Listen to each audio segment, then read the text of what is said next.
Greetings to the members of the graduating class of 2020. Today is not the graduation ceremony that you expected or that you deserve. Ideally, this ceremony would have happened in mid-May in the Newman Center. You would have been surrounded by people who celebrate your success, parents and grandparents, spouses and children, friends and classmates, as well as the faculty and staff who walked with you during your time on campus. Today, you're here with two people who share in your joy, but there are so many others, including me, who are not able to be physically present with you, but who nonetheless are cheering for you and want you to know how proud we are of all that you've accomplished during your time at Caldwell University. All of you know that your being part of this graduating class owes a debt of gratitude to so many people who've supported you in a variety of ways throughout the past years. Graduating students, I ask you to stand and give them a round of applause.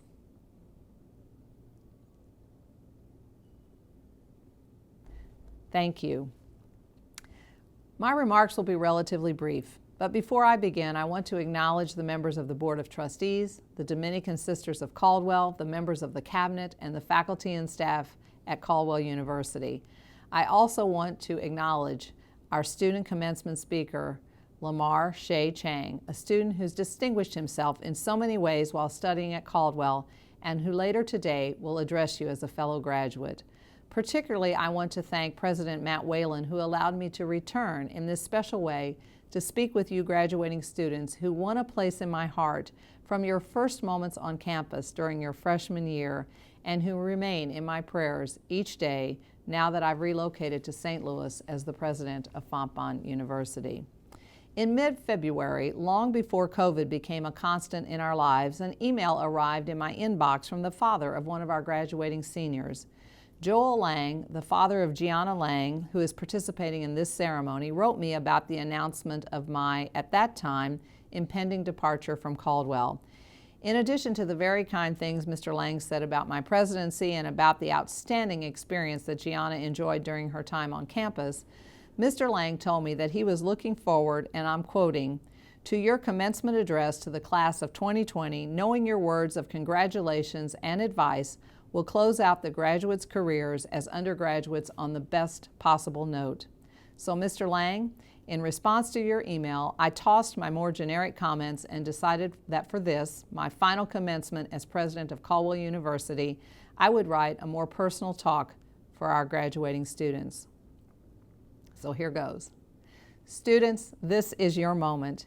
You've achieved a university degree at this institution that is part of the American system of higher education that is the envy of the world. You should be proud of your accomplishments over the past 4 or more years, and for all that you've achieved as signified by the diploma that you will receive later today. I congratulate you. For the times when you stayed up late or never went to bed at all, for those occasions when you chose to study for that exam instead of spending time with friends, and for all those hours that you worked part-time jobs in order to pay for your fees and your books, the reward is finally yours. Today, class of 2020, you join the ranks of the few and the privileged. You're a college graduate in a world that is desperate for the skills and the values which will carry with you into the workplace or on to graduate school. As a graduating senior at Caldwell University, you've developed skills that have prepared you for what I've often heard called workforce or job readiness. Regardless of your area of study, education or business, history or communication studies, nursing or psychology, criminal justice or art, you've developed the liberal arts skills that will see you through the next decades in your life and in the workplace.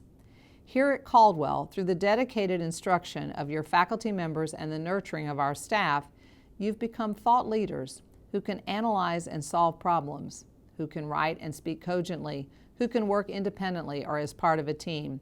Make no mistake, these are critical skills for your success and ones that I believe, as the president of a liberal arts university, can only be achieved when the student-faculty ratio is small, when faculty and staff are more committed to our institution's mission than to their paychecks, and when all decisions made by the administration and the board are student-centered. I truly feel blessed to have led such an institution for the past 11 years. But as essential as these skills are, today I want to speak to you about a different set of skills. ones that I hope you've developed as a student in our Catholic Dominican institution. In addition to preparing you for graduate school or the working world, I hope that your experience at Caldwell University has instilled in you what others have sometimes called eulogy values, those traits that are most often celebrated at the end of one's life, qualities that are ascribed to people who have lived a full life, a purpose-driven life, a life centered around core values and beliefs. Today, I just want to speak with you briefly about 4 of these values, those that I hope you've begun to develop and appreciate while a student on the campus. First of all, I'll start with the desire to do good and be a source of goodness to others. What does that mean, you may ask? For each of you, it will be different. It might mean greeting everyone you meet with a smile or a welcoming word. It might mean continuing to volunteer at the local soup kitchen or food pantry, coaching at an urban elementary school, or visiting residents of a geriatric center, activities that many of you became involved with while at Caldwell. It might mean being helpful to those in your own family who are struggling with illness or exhaustion from working long hours or dealing with the challenges of parenthood. You can choose to be a light to others. You can choose to make a difference in your world, and ultimately, your choices will make a difference in the world. Each day, choose to do good, and most importantly, choose to do this when you are not rewarded, when you are too tired, or when people question why you take the time to do so. That is when your goodness is needed the most. Secondly, I would encourage you to nurture an adventuresome spirit. If we're honest, every one of us faces challenges and struggles in our lives, whether they be physical, emotional, or financial. Maybe the challenge is that right now you're uncertain about your future. Where will you find a job? Where will you live? With whom will you spend your life? What will life look like post-COVID-19? These are important and at times unanswered questions. And I can promise you that when I attended my own university graduation more than 40 years ago, I had no idea about who I would marry or where I would live, or that one day I would be giving a commencement address as a university president. But because I was open to new possibilities, my life's journey led me from Missouri to New Jersey, where I fell in love with this campus, this community, and with you, our students, and how much richer the life I share with my husband, Tim, has been because we made the decision to risk a move to Caldwell 11 years ago. That same spirit returned me to Missouri earlier this summer when my journey of self-discovery and leadership in Catholic higher education continued. So I invite you to join me in being open to taking calculated risks, to cultivating a sense of adventure in the decisions you make as you begin the next chapter of your life. Next, I invite you to discover your passion. What makes you come alive? Catherine of Siena, a Dominican saint, once said, "Be who God meant you to be, and you will set the world on fire." When I interviewed at Caldwell in 2009 for the role of president, a faculty member asked me to give a one-word answer that described how I approach life, and I chose the word passion. If someone asked, I'd say I'm passionate about my family, about forever friendships, about music, literature, and art, and about my faith.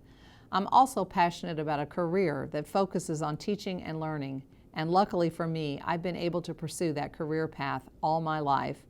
I don't think I've ever set the world on fire, but I've been blessed to watch my colleagues and students strike such a spark when they found their passion and dedicated themselves to their research, their sport, their internship, or their campus ministry activities. Be attuned to those things about which you feel passionate and look for ways to express that interest in your family, in your workplace, and in your communities. Finally, I hope you'll take time every day for the rest of your life to be grateful. Notice and then appreciate the grandeur of creation.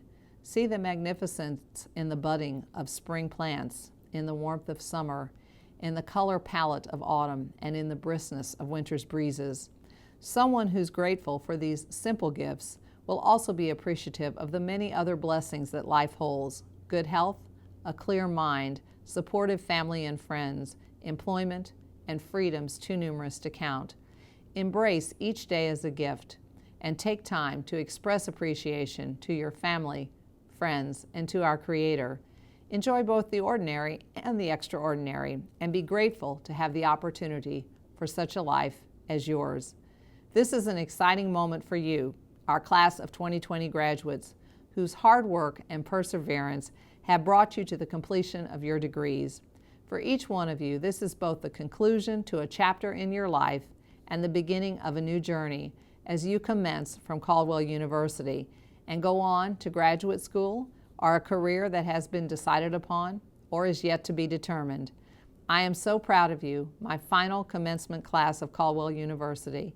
May God bless each one of you abundantly. You are in my heart and prayers, now and always.